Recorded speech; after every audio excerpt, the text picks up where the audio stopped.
बिस्मिल्लाहिर्रहमानिर्रहीम, अस्सलाम वालेकुम, good morning and welcome to morning at home. उम्मीद है कि आप खैरियत से होंगे and I hope that everyone had a lovely weekend. थोड़ा सा रिलैक्स किया, थोड़ा सा अपनों के साथ वक्त गुजारा और थोड़ा सा अपनी ज़िंदगी और अपने रवैयों पे आई होप के गौर किया। आपको पता है कि जुम्मे के दिन हम हमेशा कोशिश करते हैं कि किसी पॉजिटिव, किसी ऐसे मैसेज के साथ अपने प्रोग्राम को कंक्लूड करें। जैसे कि हमने जुम्मे को बात की कि भाई हमें कोशिश करनी चाहिए कि हम अपने आप को जितना ज़्यादा पॉजिटिव रख सकते हैं रखें, और किस तरीके से हम अपनी पर्सनैलिटीज़ को मोल्ड कर सकते हैं कि हम अपने नबी पाक सल्लल्लाहु अलैहि वसल्लम के नक्शे कदम पे चलें और उनको फॉलो करें। और असल हीरो हमारे नबी पाक सल्लल्लाहु अलैहि वसल्लम हैं। ये जो हम बेतुका सुपर हीरोज़ और इमेजिनरी कैरेक्टर्स की तरफ देखते हैं, सबसे बड़े हीरो तो हमारी ज़िंदगी में हमारे नबी हैं। ठीक है ना? तो ये बात हमने जुम्मे को की। अच्छा, कल परसों 2 दिन सैटरडे संडे को कुछ चीज़ें मैंने ऑब्ज़र्व की और सोचा कि उनके ऊपर बात करूँगी। लेकिन जब सुबह इधर पीटीवी आने के लिए घर से निकली तो घर से लेके यहाँ तक कोई 4-5 ऐसे इंसिडेंट्स हुए जिनको देख के मैं बड़ी परेशान भी हुई और मुझे दुख भी हुआ। तो आज मैं आपसे इससे रिलेटेड बात करना चाहूँगी। है तो बात ड्राइविंग से रिलेटेड और बाइक्स, मोटर बाइक्स वगैरह जो रोड पे चल रही होती हैं उनसे रिलेटेड, और ऑब्वियसली उनमें से एक गाड़ी मेरी भी होती है। आई एम श्योर आप लोगों के भी घरों की बाइक्स और गाड़ियाँ वगैरह होती होंगी। लेकिन देखिए, मैं ट्रैफिक पुलिस को यहाँ पे खराज तहसीन भी पेश करना चाहूँगी और बड़ा क्रेडिट देना चाहूँगी। पंजाब में बल्कि सिंध में भी, जब मैं रमज़ान ट्रांसमिशन के लिए कराची में पूरा महीना थी, तो जब भी कोई सीट बेल्ट की वायलेशन करता था या हेलमेट की वायलेशन करता था, तो I be very honest, traffic police all over Pakistan बहुत विजिलेंट हो गई है और बहुत ज़्यादा जो है लोग भी एहतियात कर रहे हैं। क्योंकि ऑब्वियसली आप सीट बेल्ट नहीं पहनते, 5,000 का फ़ाइन, दूसरी दफ़ा आपका फिर फ़ाइन आता है 10,000, फिर उसके बाद और पैसे बढ़ जाते हैं अगर आप मज़ीद बार बार आपका उसी चीज़ के बारे में फ़ाइन आता है, यानी कि आप एक दफ़ा में बाज नहीं आए। सो ये चीज़ें तो बहुत अच्छी हुई जिनकी वजह से लोगों ने बहुत एहतियात करनी शुरू कर दी। लेकिन एक चीज़ जिससे लोग अभी भी बाज नहीं आ रहे वो है हॉर्न बजाना। देखिए व्यूअर्स, गाड़ी में जो हॉर्न होता है या बाइक के अंदर जो हॉर्न होता है वो इसलिए होता है कि आप अपने आगे वालों को, या मतलब जो आपके आगे गाड़ी चला रहे हैं, मतलब जो बाकी ड्राइव कर रहे हैं लोग, उनको इंडिकेटर दे सकें। जैसे कि अगर आप पीछे आ रहे हैं किसी के और आप आगे जाना चाह रहे हैं और एक गाड़ी आपके आगे स्लो चल रही है, तो हल्का सा आपने हॉर्न बजा दिया। हॉर्न मजबूरी के तहत या ज़रूरत के तहत बजाया जाता है। हॉर्न के ऊपर हाथ रख के भूल जाना, अब ये कल का कह रही हूँ, आज का वाक़या। हम ये कंटोनमेंट के थ्रू आ रहे थे, तो वहाँ पे ऑब्वियसली ज़रा गाड़ियाँ नाकों पे रुक के चेक हो के आगे आती हैं। एक बंदे ने बस फैसला कर लिया कि उसने हॉर्न पे हाथ रख देना है और उस हॉर्न से हाथ नहीं उठाना। अब गाड़ियाँ अपनी स्पीड से, अपनी पेस से एक एक करके जा रही हैं आगे, और पीछे से एक बंदे के ऊंचे से हॉर्न की आवाज़ आ रही है और हर बंदा जो उस लाइन में खड़ा हुआ है वो तंग हो रहा है। एक ये चीज़ मैंने नोट की। दूसरी चीज़ ये कि एक जगह पे ज़रा सी ट्रैफिक फंसी हुई थी, आगे कुछ स्कूल वगैरह थे और उससे पीछे कुछ हॉस्पिटल एक था। अच्छा, गाड़ियाँ जो हैं वो फंसी हुई थी और थोड़े 2 मिनट लगे ट्रैफिक को खुलने में। जितनी देर ट्रैफिक वहाँ पे स्टक रही व्यूअर्स, हॉर्न पे हॉर्न, और एक नहीं, हर गाड़ी हॉर्न बजा रही थी, हर बाइक जो है वो हॉर्न बजा रही थी। और उसके अलावा एक और बड़ी मायूब चीज़ कि कुछ लोगों ने तो बड़ा ऊंचा म्यूज़िक अपनी गाड़ियों में या अपने मोबाइल फ़ोनों पे, बाइक पे लगाया हुआ था। इतना शोर था व्यूअर्स, इतना शोर था कि एक परेशानी वैसी ट्रैफिक में फंसने की कि भाई टाइम से बंदा काम पे या ऑफिस या स्कूल बच्चों को लेके पहुंचेगा कि नहीं, ऊपर से फिर हॉर्न बजी जा रहे हैं और शोर मची जा रहे हैं और लोग लड़ाइयाँ कर रहे हैं, झगड़े कर रहे हैं, गाली गलोच पे बात पहुंची हुई है। व्यूअर्स, हॉर्न भी बजाने के कुछ उसूल हैं। अब जैसे कि मैंने कहा कि स्कूल्स थे और साथ में हॉस्पिटल था। आप ये सोचें कि अगर आपको कहीं पहुंचने की बहुत ज़्यादा जल्दी है और आप रश में हैं, तो जो लोग अस्पतालों में हैं, इस वक्त बीमार हैं, जो आईसीयू में हैं या किसी बीमारी की वजह से हॉस्पिटल में दाखिल हैं, वो कितना डिस्टर्ब हो रहे होंगे अगर बाहर इतने ऊंचे हॉर्न बज रहे हैं और इतना शोर हो रहा है। बिकॉज बाहर के ममालिक में अगर आप हॉर्न बजाते हैं सर्टन एरियाज़ में जहाँ पे नो नॉइज़ जोन्स होते हैं, तो आप पे अगेन आपको फ़ाइन हो जाता है, आपका उधर चलान कट जाता है। सो व्यूअर्स, थोड़ा सा इस चीज़ का हमें ख्याल करना है कि नॉइज़ पोल्यूशन भी एक बड़ी रियल चीज़ है। और अगर आप अपनी गाड़ी में बैठे हैं और आपने म्यूज़िक सुनना है तो देखें व्यूअर्स, हेडफोन्स तो आजकल हर किसी के पास होते हैं। और चले हेडफोन्स पे आपने नहीं सुनना, आपने गाड़ी में भी एटमॉस्फेयर के पॉइंट ऑफ व्यू से थोड़ा सा म्यूज़िक लगाना है, ज़रूर लगाएं, लेकिन इतनी ऊंची वॉल्यूम पे लगाना। अब व्यूअर्स एक एग्जांपल आपको दे रही हूँ, बाय आप अपनी गाड़ी में बैठे हुए, आपने फॉर एग्जांपल कुछ सुनने के लिए लगाया हुआ, आपने सूरह रहमान लगाई हुई है, सूरह बकरा लगाई हुई है और आप गाड़ी में सुन रहे हैं, या आप सर पे दुपट्टा लेके तस्बीह कर रहे हैं, और इर्द गिर्द जो लोग हैं उन्होंने ऊंचा ऊंचा, किसी ने बॉलीवुड का म्यूजिक लगाया हुआ है, किसी ने हॉलीवुड का म्यूजिक लगाया है, किसी ने देसी पंजाबी लाउड म्यूजिक लगाया हुआ है। एक तरफ आप कलाम सुन रहे हैं तो दूसरी तरफ ये शोर चल रहा है। और वैसे भी व्यूअर्स, हॉर्न बजाना और ऊंचा ऊंचा म्यूजिक रोडों पे, अब छोटे छोटे यंग जो बच्चे होते हैं, जो टीन्स में होते हैं, मतलब 20-21 साल के यंग बच्चों को बड़ा शौक होता है कि ऊंचा ऊंचा म्यूजिक सुने और इस तरह की हरकतें करें। उनको हम लोग मना करते हैं अपने घरों में कि बच्चे जब घर से बाहर निकलना है तो इतना ऊंचा म्यूजिक मत लगाना। और सबसे बड़ी बात यह कि जब आपका हाथ हॉर्न पे होता है या आप म्यूजिक ऊंचा सुन रहे होते हैं तो आपकी कंसंट्रेशन भी खराब होती है। भाई गाड़ी चलाना, बाइक चलाना, साइकिल चलाना, ये बड़ा तवज्जो का काम है। जब आप इतना ऊंचा ऊंचा म्यूजिक लगा लेते हैं तो कहाँ आपको पता चलता है। इसी तरह एक दफ़ा हुआ था कि हम लोग कहीं जा रहे थे तो एकदम से ना 3-4 एम्बुलेंसेस, किसी जगह पे ना लाहौर में आग लगी और वो एम्बुलेंसेस वहाँ पे जाना, एम्बुलेंसेस और फायर ब्रिगेड वहाँ पे जाने की कोशिश कर रही थी और ट्रैफिक बहुत ज़्यादा फंसी हुई थी क्योंकि वो उस जगह पर पहुँचना चाह रहे थे। अच्छा, अब एक जगह पे आके एम्बुलेंसें और वो अपनी जो फायर ब्रिगेड्स है वो स्टक हो गई। वो बजाई जा रहे हैं हॉर्न, वो बजाई जा रहे हैं हॉर्न, उनकी वो सायरन भी चल रहा है।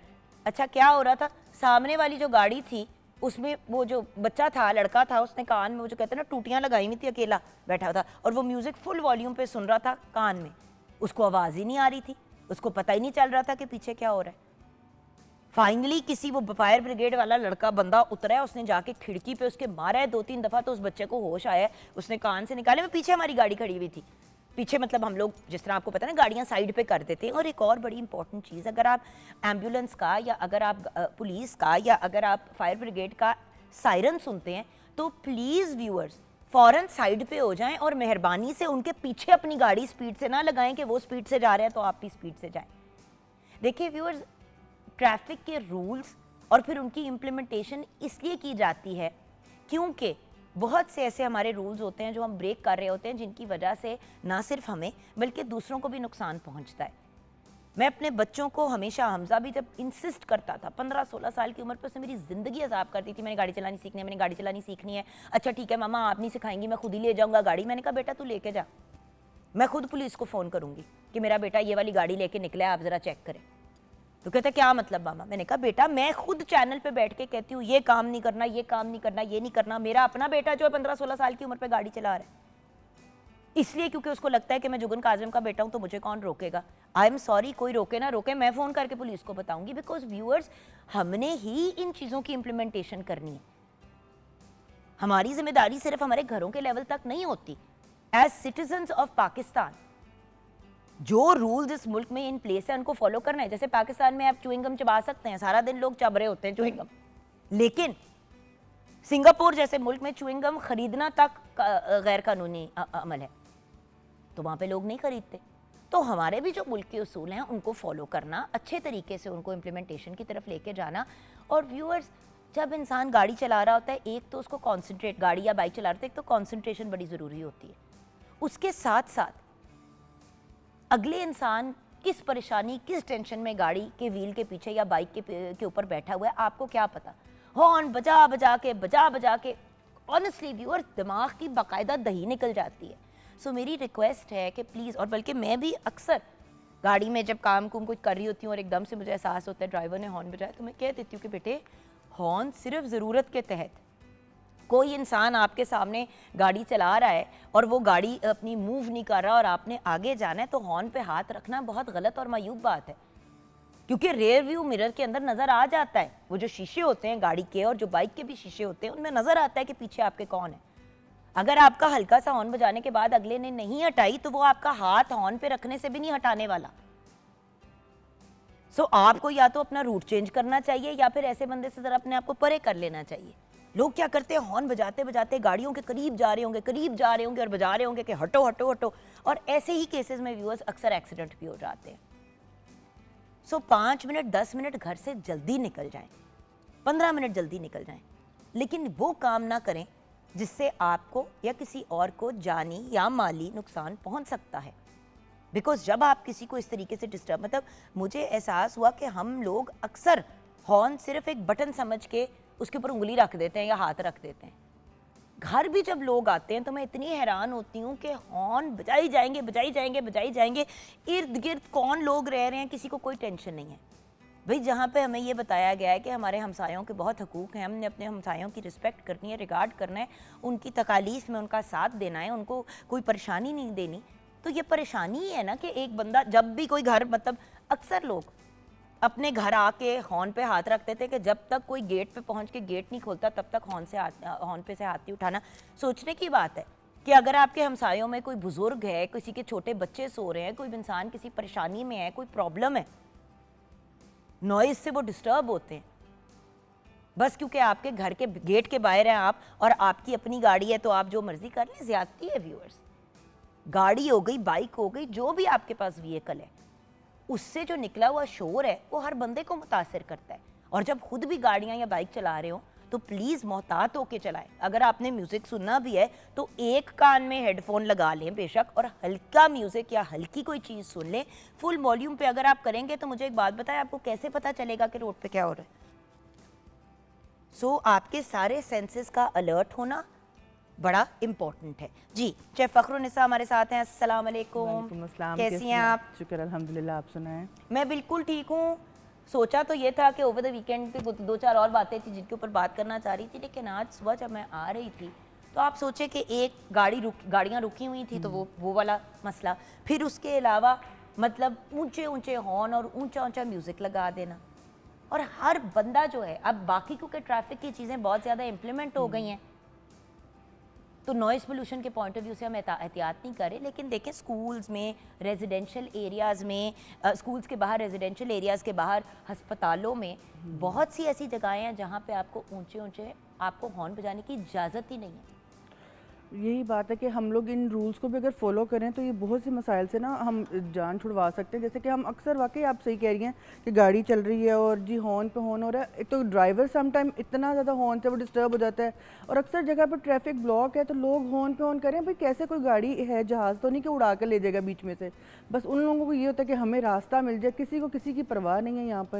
यहाँ पर अगर हम सब एक दूसरे का साथ दें और अच्छे तरीके से चलें, देखिए कोई मरीज़ है, किसी हॉस्पिटल के बाहर है, कोई अपने घर में कोई मरीज़ भी हो सकता है, रेजिडेंशियल एरिया में अगर हम इस तरह से हॉर्न बजा रहे हैं और ऊंची आवाज़ में म्यूज़िक लगा रहे हैं, उससे कोई डिस्टर्ब हो सकता है, कोई बीमार है, कोई कुछ है, हमें एक दूसरे का एहसास नहीं करेंगे तो कौन करेगा। जहाँ हमने बाकी सारे रूल्स को बहुत अच्छे से फॉलो किया, हमें इसको भी अब फॉलो करना चाहिए।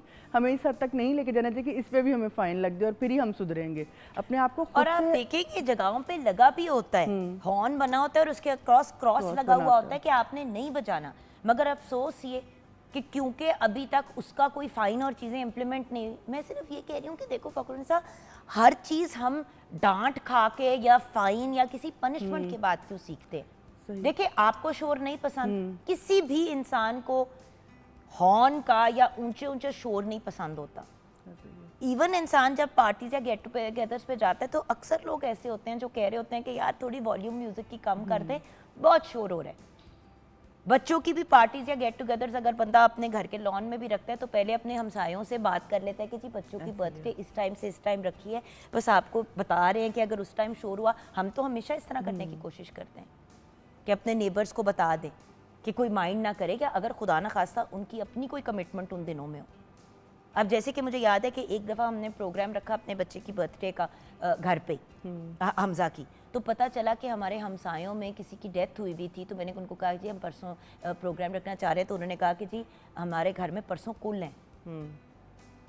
मतलब उनको जब बताया तो पता चला कि अभी ही हाल ही में उनकी फैमिली में किसी की डेथ हुई थी और कुल जो है वो उन लोगों के घर पे रखे हुए थे उसी टाइम, और लिटरली साथ साथ। तो मैंने कहा जी आपके कुल का क्या टाइम है? उन्होंने कहा जी हम लोगों ने लोगों को 4 बजे से लेकर 7 बजे तक का टाइम दिया। मैंने क्या किया, मैंने बच्चों का लंच टाइम का प्रोग्राम कन्वर्ट कर दिया। वो 3 to 6 का प्रोग्राम था, वो मैंने 12 to 3 का कर दिया, 3 बजे तक सब चले गए, म्यूज़िक श्यूज़िक बंद हो गया, 4 बजे तक उन लोगों के मामला जब शुरू हुए तो कोई म्यूज़िक, अब देखें ना एक जगह कुल हो रहे हैं और दूसरी तरफ म्यूज़िक चल रहा है, बच्चों की पार्टी चल रही है।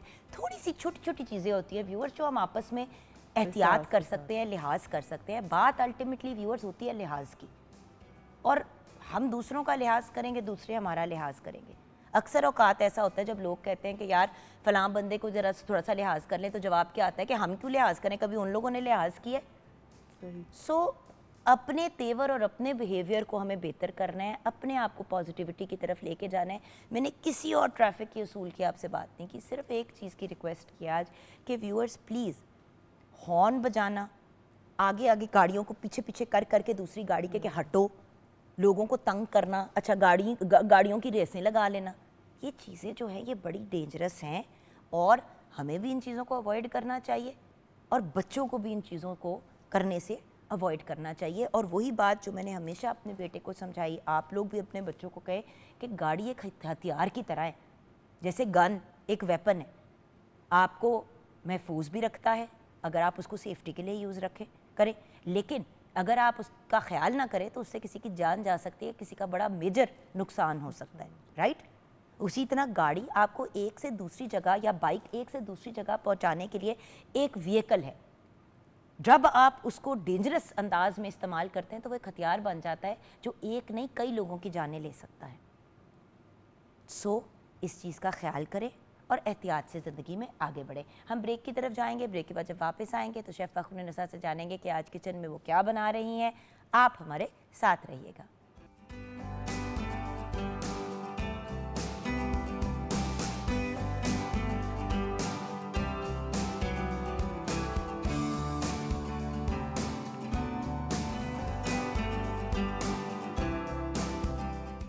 Welcome back from the break viewers. मैं किचन में आ गई हूँ शेफ़ फ़खरुन्निसा के पास। जी फ़खरुन्निसा, तुसी कुकड़ नाल की कीता है? हाय मासूम कुकड़ को आपने मार डाला है और मार के उस पर आपने मिर्चें लगा दी हैं, फुल ऑन में उसको मसाला लगा रही मतलब ये आपने मरे हुए को मजीद मारा है? नहीं, इसको हम बहुत अच्छा से इसको जिंदा करेंगे। मरी हुई है? जी मरी। अच्छा, उसके ऊपर आपने मिर्चें लगाई हैं तो मरे हुए को मारा है ना?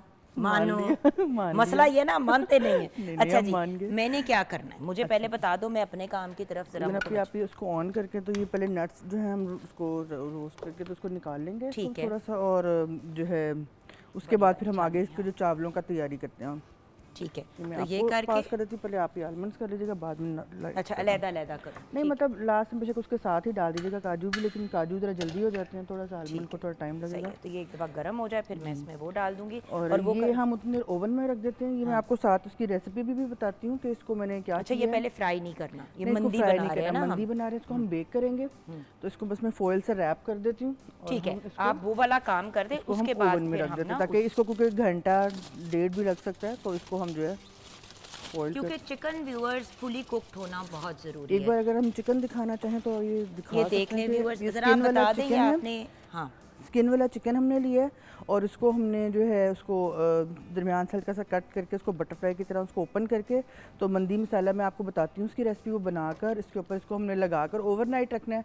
और उसके बाद इसको जो है ओवरनाइट के बाद आप सुबह या जब भी आपको कम से कम 8 घंटे 4 घंटे जो है इसको मैरिनेट कर इसको ऊपर से फॉइल से कवर करके इसको हम बेक करेंगे 180 पे। ऑलमोस्ट 60 मिनट्स टू 70 मिनट्स तक भी इसको लेके जाया जा सकता है। तो इसको हम कुक करते हैं, पहले इसको हम बेक करने के लिए रख देते हैं अंदर, ताकि उसके बाद आप रेसिपी शेयर करें। Viewers, it's all about timing. मैं हमेशा एक ही बात कहती हूँ कि अपनी टाइमिंग को सीधा कर लिया करें। अगर आप टाइमिंग कुकिंग की सीधी कर लेते हैं ना, आधा मसला हल हो जाता है। अब लोग क्या करते हैं कि उस वक्त अब मंदी बनानी है, आपको पता है आपने मंदी बनानी है। व्यूअर्स, मंदी नहीं बनती अगर आप उसको एक दिन पहले मैरिनेट ना करें। नहीं मैरिनेशन करेंगे वो जायका नहीं आएगा। फिर लोग कंप्लेन करते हैं कि यार वो जायका नहीं आता जो हमें रेस्टोरेंट्स में बड़ा मज़े का लगता है। तो उसका रीज़न बड़ा सिंपल है, हम लोग वो सारी चीज़ें भी तो नहीं करते ना जिससे चीज़ मज़े की बनती है। सो मेरी आप सबसे ये रिक्वेस्ट है कि जब आपने मंदी टाइप चीज़ बनानी है तो प्रॉपर उसको मैरिनेशन का टाइम दे। अब आप ज़रा इंग्रेडिएंट्स काफ़ी ज़्यादा हैं तो वो शेयर कर लें। ठीक है, सबसे पहले जो है मैं चिकन मंदी की जो है मंदी पाउडर बनाने के आपको इंग्रेडिएंट्स बता रही हूँ। उसके लिए हमने साबुत धनिया लिया 2 खाने के चम्मच, ज़ीरा 2 खाने के चम्मच, सौंफ 1 चाय का चम्मच, काली मिर्च साबित 1 चाय का चम्मच, दालचीनी 6 अदद, सब्ज़ इलायची 8 अदद, लौंग 10 अदद, काली इलायची, बड़ी इलायची 1 अदद, जायफल 1 अदद, जावित्री 1 अदद। और फिर चिकन की मैरिनेशन के लिए हमने ये जो मंदी पाउडर है इसको ड्राई रोस्ट कर कर तो इसको हमने पाउडर बना लेना है और इसको आप सेव करके रख लें फर्दर आगे के लिए भी। और इसी मंदी पाउडर में से हम 2.5 खाने का चम्मच जो है वो लेंगे सुरख मिर्च का पाउडर, 1 खाने का चम्मच, अदरक लहसुन का पेस्ट 2 खाने का चम्मच, चाट मसाला 1 चाय का चम्मच, नमक हस्बे जायका, जैतून का तेल 1 खाने का चम्मच, ज़ाफ़रान 5-6 जो उसकी स्ट्रिंग्स होती हैं वो, पानी 3 से 4 खाने का चम्मच, नींबू का रस 1.5 खाने का चम्मच, मक्खन 3 खाने के चम्मच। इन सब चीज़ों को अच्छे से आप जो है मिक्स करके, और जो आपका चिकन है प्रेफरेबली आप इसको स्किन वाले चिकन के साथ मैरिनेट करें, क्योंकि ज़रा उसकी क्रस्ट जब आप बेक करते हैं तो ऊपर से उसकी क्रस्ट बहुत अच्छी सी ना वो हो जाती है क्रिस्पी सी।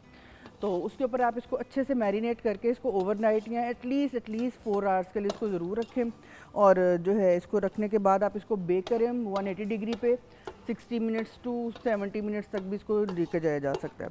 तो इसको जो है बेक कर लें। और इसके चावलों के लिए हम जो है उसके लिए चावल हमने लिए हैं 1 किलो, तेल आधा कप, प्याज 2 अदद, मंदी पाउडर 2 खाने का चम्मच, हरी मिर्च 4 से 5 अदद, सुरख मिर्च पाउडर 1 चाय का चम्मच, हल्दी पाउडर आधा चाय का चम्मच, नमक 1 चाय का चम्मच, काली मिर्च साबित 1 खाने का चम्मच, खुश्क लीमू जो ड्राई वाले लेमन होते हैं वो 3 अदद, चिकन क्यूब्स 2 अदद। और चटनी के लिए और इसके साथ हो गए रेडी। हाँ जी ये हो गए, नट्स ये आप हमारे निकाल लें। हाँ जी। और इसकी चटनी के लिए हमने टमाटर लिए हैं 3 अदद, लहसुन 4 से 5 जवे, काली मिर्च आधा चाय का चम्मच, ज़ीरा आधा चाय का चम्मच, हरी मिर्च 4 से 5 अदद, पुदीने के पत्ते 15 से 16 अदद, हरा धनिया 1 गड्डी, नमक आधा चाय का चम्मच, नींबू का रस 1.5 खाने का चम्मच। ये जो चटनी है इसके साथ मस्ट है, क्योंकि इसके बगैर इसका टेस्ट नहीं डेवलप होता। ये चटनी को सिर्फ जस्ट हमने कुछ भी नहीं करना, इसको अपने ब्लेंडर में डाला, उसको थोड़ा सा रफली जो है उसको आपने चॉप सा कर लिया, उसको ब्लेंड कर लिया और ये आपकी चटनी रेडी है। और चावलों की रेसिपी हम साथ साथ बनाते हैं, आपके साथ शेयर भी करते जाते हैं कि किस तरह से हम चावल जो हैं बनाएंगे इसके। बिल्कुल ठीक है। ये मैंने नट्स भी जो है ना वो उसी ऑयल में रेडी कर लिया और उसी ऑयल में हमने प्याज भी ब्राउन किया। जी आप बताइए। अब इसी के अंदर हम अपने मसाले डालकर तो जो है पहले इसमें ग्रीन चिलीज डालते हैं हम इसी तरह। हाँ जी, नहीं पुदीना नहीं डालेगा, सिर्फ ग्रीन चिलीज डालकर। ठीक है। तो ये सुरख मिर्च पाउडर डाल दें, पूरी ग्रीन हाँ मिर्च। जी पूरी, बस 4 डाल दें, 4-5 ज़्यादा ना हो जाए। ये आप हल्दी डाल दें, नमक, चिकन क्यूब और ये हम डाल रहे हैं मंदी पाउडर। ये सब चीज़ें हम डालकर पानी हम जुगन आपके पास कर देते हैं, ताकि थोड़ी सी मैंने हरी मिर्च को फ्राई कर दिया, बस थोड़ा सा ध्यान से ये वो हाँ वो पॉप करती है ना काफ़ी ज़्यादा, इसीलिए एप्रन कहती हूँ कि पैन ले सारे तो अच्छी बात ये सारे मसाले आप जुगन आप डाल दें। सारे डाल जी डाल दें। ठीक है। ये हमने सारे के सारे, हल्दी, काली मिर्च डाल भी दें, हाँ जी। हमने इसी तरह डाल दी। ये मंदी मसाला जो बनाने का तरीका बताया, ये नमक, बस। और ये चिकन क्यूब्स ये भी हम जब पानी डालेंगे, डालते हैं तो जैसे चिकन ही क्यूब्स भी हम डालते पानी हैं। डालेंगे, लेकिन पहले सबसे हमने जैसे कि हम हमेशा करते हैं मसाले को 2 लम्हे कुक करेंगे। ये एक ऐसी चीज़ है जो मैंने ये एक ऐसी चीज़ है जो मैंने हाँ जी डाल दें, और ये हमने चिकन अब एक्चुअली जान main reason for wearing the apron is this, यही बात मैं लोगों को समझाती हूँ कि भाई अगर तो आप बड़े एक्सपर्ट हैं तो वो अपनी जगह है, लेकिन 2 लम्हे के लिए इसको कुक ज़रूर होना है। हाँ ज़रूर कुक मसाले को बस, लेकिन एहतियात के साथ, जैसे अभी आपको जुगना ने भी बताया कि ज़रा एप्रन और इस तरह की चीज़ें आप थोड़ी सी आप अपनी एहतियात ज़रूर करें। और ये तो बड़ी ही by the way easy recipe, आप कहेंगे कि ये तो इसमें तो कुछ था ही नहीं। एक्चुअली बेकिंग में आपकी बड़ी कुकिंग की चीज़ें जो है वो सेव हो जाती हैं। और जब आपने एक दफ़ा मज़े का, एक्चुअली इसका जो राइस है ना वो इसके फ्लेवर को एनहांस करेगा। और जो इसमें से जूसेस भी बचते हैं ना, जो इसकी ट्रे में आ जाएंगे जब बेक करेंगे, किचन में ट्रे रखी हुई है, जो जितने भी चिकन के जो जूसेस हैं वो उसमें आएंगे, वो लास्ट में मैं दम के टाइम पे इसके ऊपर डाल दूंगी, ताकि वो जितने भी जो चिकन के अंदर भी जो जूसेस है वो सारे भी हमारे चावल के अंदर इन्फ्यूज हो जाए ना। बिल्कुल। और यहाँ पे मैं चिकन का जो हमने क्यूब्स डाली थी उनको ज़रा सा मिक्स कर रही हूँ, क्योंकि होता यह है कि उसको ना मेल्ट किए बगैर ना चावल डाला करें। होता क्या है, मैंने पिछले दिनों इसी तरह किया कि इस तरह करके वो 2 क्यूब डाले, बीच में चावल डाल दिए और बंद कर दिया। अच्छा, जब वो इसको मैंने चावलों को मिक्स किया ना चिकन क्यूब, तो वो chicken cube as it is उसके अंदर जो है ना वो मेल्ट हुआ था, लेकिन एक सेक्शन में तो कुछ चावल इतने नमकीन थे और कुछों का जायका ही नहीं था। सो इस चीज़ का ख्याल करने कि चिकन क्यूब को पहले लिक्विफाई करके उसके बाद उसके अंदर आप अपने चावल, क्योंकि होता ही है कि हम डालते हैं चावलों की मिकदार क्योंकि उसी हिसाब से होती है, क्योंकि इसका तो आपने छान के निकालना नहीं है ना पानी, तो होता ही है कि आप उसी में डाल देते हैं, वो उसी तरह बॉयल होकर उधर फंस जाता है। जो छोटे छोटे जो टिप्स हम अपनी आपके साथ शेयर करते हैं, क्योंकि आपकी भी रोज़मर्रा ज़िंदगी में कोई ना कोई ऐसी चीज़ें आती जाती हैं, तो हम एक दूसरे से शेयर करते हैं ताकि किसी और के साथ ये चीज़ ना हो। बिल्कुल सही। तो ये हमने अपना जो इसका भी ये पानी को जैसे बॉयल आएगा, हम इसमें चावल अपने सोक किए हैं वो डाल देंगे, और जैसे हम चावल बनाते हैं, जैसे इसको थोड़ा सा बबल्स बनना शुरू होंगे तो इसका टेम्परेचर हम जो है फ्लेम लो कर देंगे, और उस पर हम इसको अपने चावलों को अच्छे से कुक करेंगे। लो फ्लेम पे हमेशा चावल इसलिए कुक करेंगे ताकि जो चावल का दाना है ना वो थोड़ा खिला खिला बनता है, नहीं तो अगर हम बिल्कुल उसको हाई फ्लेम पे करते हैं तो चावल मैं हमेशा सोचती थी कि अगर आप उसको तेज फ्लेम पे बनाते हैं तो वो जल्दी बन जाता है और अपनी शेप को मैनेज करता है, उल्टा होता है एक्चुअली। लेकिन क्योंकि मुझे लगता है कि जैसे आप इसको जब बॉयल आना शुरू हुआ, इसमें चावल डाला और जैसे इसमें दोबारा अब ये एज इट इज डाल दूं, इसमें पानी निकालना है और इसमें से पानी निकाल दूं, ठीक है। मतलब मैक्सिमम आप पानी इसमें से निकाल दें जितना निकाल सकते हैं, कुछ तो ऑब्वियसली व्यूअर्स रह ही जाता है थोड़ा सा तो, बट होता ये है कि जब आप ज़रूरत से ज़्यादा पानी डाल देते हैं कुक करते हुए चावल, तो बिकॉज आप उसको कितना भी दम दे दें वो फिर उसका वो दूसरा इशू आ जाता है, उसका जो होता है ड्राई अप होता है। सो ये हमने अब चावल डाल दिया, ठीक हो गया जी। बात ये कि व्यूअर्स लिटरली मिनट्स में होने वाली चीज़ें हम आपके साथ शेयर करते हैं, और वो इसलिए हम शेयर करते हैं क्योंकि हमारी कोशिश ये होती है कि आप अपनी जो भी चीज़ आपको शौक है ना बनाने की, वो आप मौके पे खुद ही घर पे बनाएं, रादर देन आप उन चीज़ों को मार्केट से या बाजार से। अब ये देखें ना, सारे के सारे चावल उसमें से निकाल दिया, हम एक दाना भी क्यों ज़ाया करें। एक ऐसी दुनिया में जहाँ पे हमें पता है कि फाइनेंशियली लोगों के हालात इतने ख़राब हैं और एक वक्त की रोटी लोग नहीं अफोर्ड करते, वहाँ पे एक चावल का दाना भी वेस्ट करना व्यूअर्स ज़्यादती है। और बड़ा एक अच्छा तरीका, अच्छा एक चीज़ मैं आपको बताती हूँ। उस दिन मुझे मेरी एक दोस्त कह रही थी कि यार उस दिन ना मैं अपनी मेरी बेटी और बेटा कह रहे थे हमने रोटी बनानी सीखनी है, तो हमने रोटियाँ तो बनाई लेकिन मतलब इतना आटा ज़ाया हुआ। व्यूअर्स क्यों आटा ज़ाया हुआ? एक वैसे एक बात कह रही हूँ कि अगर आटे से फॉर एग्जांपल आपने रोटियां बच्चों ने बनाई भी है, तो अगर आप लोग वो नहीं भी खा सकते रोटियां, तो वो चिड़ियों को तो डाली जा सकती है। बिल्कुल सही। चिड़ियाँ बहुत खुशी खुशी खाती हैं, मतलब रोटी के छोटे छोटे पीसेस अगर आप कर दें, तो अगर वो थोड़ी कच्ची भी बन गई है रोटी तो इट डजंट मैटर, आप उसके छोटे छोटे पीसेस करके डाल दें। व्यूअर्स किसी भी चीज़ को ज़ाया करने की ज़रूरत नहीं है, और अगर वो आटा और वगैरह वेस्ट उस तरह से हो भी गया तो आप उसे कॉम्पोस्ट की अपनी पाइल में डालें ताकि उसकी अच्छी खाद बन जाए।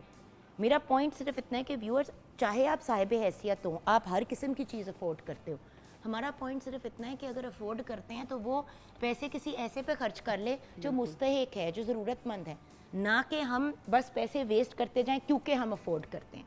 बनता नहीं है व्यूअर्स। खैर यहाँ पे आप ये बता दें कि अब लास्ट स्टेप्स क्या होंगे और फिर हम ब्रेक की तरफ जाएंगे। जब बिल्कुल जो चावलों का पानी बिल्कुल जब खुश्क हो जाएगा, लेवल उसका जो है वो नीचे हो जाएगा, तो उसमें हम ये लेमन जूस डाल देंगे और इसको हम जो है दम पे रख देंगे। उसके बाद दम पे रखने के बाद जैसे जब चावल कंप्लीट हो जाएंगे, बेशक आप इसका फ्लेम बंद कर दें, कवर ही रहे, जैसे जब ये हमारा चिकन बेक हो जाएगा, वो जो मैंने बताया कि इसके जो जूसेस होंगे रिमेनिंग, कुछ हम चिकन के ऊपर ही लगा देंगे और कुछ रिमेनिंग जो है वो सारा उस चावलों के ऊपर डाल के और उसके ऊपर ही मंदी के मतलब जो चिकन है उसका वो रख कर इसको सर्व करेंगे। एंड 1 पॉट मील, और उसके बाद एंड में ये जो हमने नट्स वगैरह फ्राई किए हैं ये हम उसके ऊपर, ये जो अनियंस हमने किए हैं फ्राई ये भी ऊपर डालेंगे, कुछ फ्राइड अनियंस भी इन्होंने किए थे साथ में वो डालेंगे और साथ ही रोस्टेड नट्स डालेंगे। परफेक्ट। तो हम चलते हैं छोटी सी ब्रेक की तरफ। ब्रेक के बाद जब वापस आएंगे तो जहाँ खाने पीने की बात हो रही है वहाँ पे आजकल सीज़न में तरबूज और खरबूजा मतलब मेलन्स, गर्मा भी है सीज़न में, पपीता भी है, ये सारी चीज़ें बहुत ज़्यादा इन सीज़न आई हुई हैं। तो मैक्सिमम इसके बेनिफिट्स इस सीज़न में कैसे हम ले सकते हैं? बहुत से लोग कहते हैं कि यार हम तो खाते ही सिर्फ तरबूज खरबूजा है गर्मियों में, लेकिन वज़न नहीं कंट्रोल में आता क्योंकि वो तो और होता तो वो निरा पानी है। आई एम सॉरी, वो भी मतलब उसके अंदर भी नेचुरल शुगर्स होते हैं, तो आप ज़रूर खाएं तरबूज, गर्मा, खरबूजा वगैरह, लेकिन ज़रा एहतदाल से और किस तरह से, ताकि अगर आपने वेट कम भी करना है तो आप कैसे कर सकते हैं ब्रेक के बाद।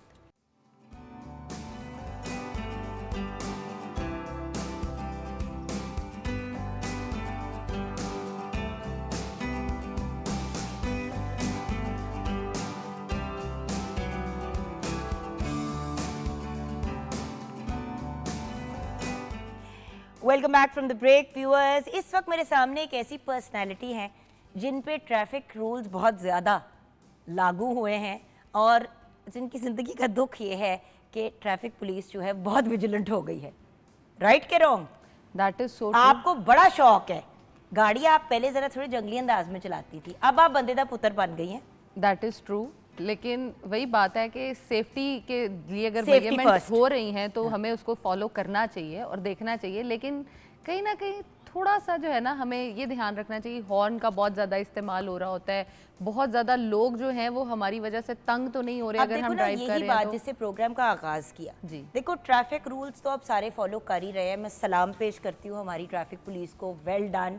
मोटरवे पुलिस को 1 सेकंड में पकड़ लेते हैं, ऐसे ही। Very good, good job. इसलिए क्योंकि आई नो कि बहुत से लोग कह रहे होंगे कितनी बदतमीज़ है, खुश हो रही है कि हमारे चलान कट रहे हैं। चलान क्यों कट रहे हैं? क्योंकि आप सेफ्टी के मेजर्स को नहीं फॉलो कर रहे, सीट बेल्ट नहीं पहन रहे, गाड़ी को तेज चला रहे हैं, लोगों को गलत क्रॉस कर रहे हैं, लाइटें क्रॉस कर रहे हैं, याद है काट हम रहे उस हैं। दिन भी ये डिस्कस कर रहे थे कि हम ड्राइव अगर कर रहे हैं, तेज कर रहे हैं, कैसे कर रहे हैं, लेकिन हम सेफ्टी मेजर्स के अंदर रहते हुए कर रहे हैं तो वो सेफ है। बट सेफ्टी मेजर्स हमारी आज की कंसर्न नहीं थी। हमारा मेन पॉइंट जिसके ऊपर टोटल हमने बात की है ज़ैनब, वो यही है जो फखरुन्निसा से भी मैंने इनिशियली डिस्कस किया कि भाई ये जो हॉर्न बजाने का अमल है गाड़ी का और बाइक का, इवन लोगों की जो रेगुलर बाइसिकल्स होती हैं उस पर भी उन्होंने टिंग टिंग लगाया होता है। अच्छा, बाइसिकल्स के ऊपर भी आप हॉर्न लगा सकते हैं। जी।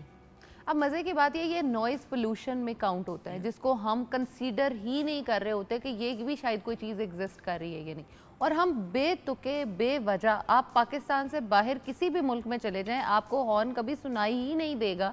आप चाहे 15 दिन रहें, 20 दिन रहें, रह के आएँ, आप कहेंगे कि हॉर्न तो कभी सुनाई नहीं। और यहाँ पे 15-20 मिनट में ही आप चाहे शायद 100 बार हॉर्न जो है ना वो सुन लेंगे, और आप इतना इरिटेट होते हो जब कोई आपको हॉर्न देता है बार बार। तो अगर आप फॉलो कर रहे हो ट्रैफिक रूल्स को तो अगले को भी थोड़ी सी स्पेस दो और ख़ुद भी स्पेस लो, ताकि आपको बार बार हॉर्न्स ना देने पड़े, और फॉलो करें उन रूल्स को जो ट्रैफिक ने दी हैं। वही चीज़ है ना कि व्यूअर्स, एक चीज़ जो आप इस्तेमाल अगर करें तो आपको फ़ायदा देती है, उसी को आप अपने आप को या दूसरों को नुकसान देने का एक बेस बना लेते हैं। और आज ऑब्वियसली ज़ैनब हमारे साथ आज ट्रैफिक के मामला डिस्कस करने के लिए तो नहीं है। ज़ैनब गोंदल न्यूट्रिशनिस्ट है, डाइटिशियन है, फूड टेक्नोलॉजिस्ट है, हमारे प्रोग्राम का बड़ा इंपॉर्टेंट हिस्सा है।